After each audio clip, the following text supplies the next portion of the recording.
این دوربینه اجرا بکنید مثل من با انرژی جلوی دوربین مسلط صدای خوب. البته من ببخشید یه مقداری پولیپ هم دارم به خاطر اون یه مقداری بعضی وقت صدا. حالا شما شروع کنید. اول شما آقا حامد شما بخون. امروزی بعد حرکات موزون و اینا مثلا بیا بلند شو چچی برو. خیلی عالیه.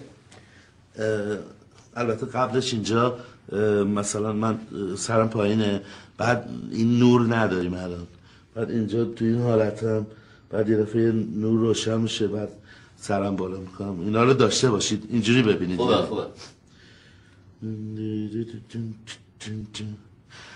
از این زمان خسته نه ببخشید نور دوباره. از این زمان خسته منو رها کن برو. از این زمان خسته منو رها کن برو. برو آقا دیگه من تو نه یه لحظه صبر کن قربونت برم. اجازه بده. نسل جوون اینا نمیخواد که قربونت برم. نسل جوون که اینا نمیخواد که شما دقت نمی‌کنی به حرفا. ببین نسل جوون راک میخواد، یه چیز جدید میخواد، همچین حرکت انرژی میخواد. پات شو بلند شو عجات حالا بلند شو اینجوری.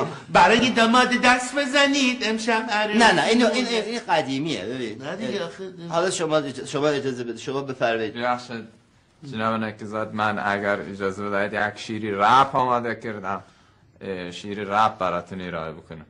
خیلی خوبه. خیلی شیری شما آماده کردیم، تازه آماده کردیم. بخونم بری ببینیم. بعد ظاهری بیم یک مقدار تغییر بکنه.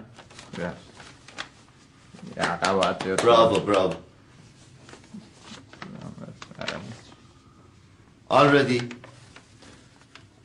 already همه چی کی؟ اوکی یا همه چی اوکی؟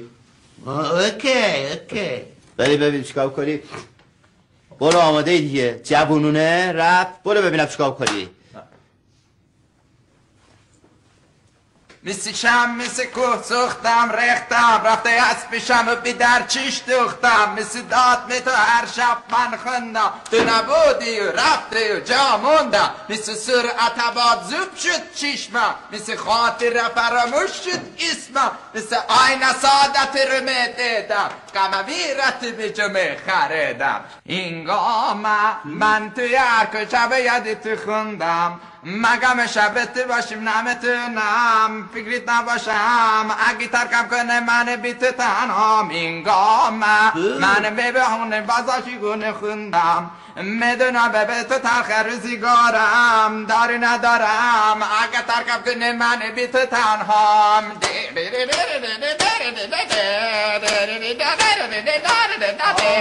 انجا دیگه موزیک این تمام عالی بود. این بود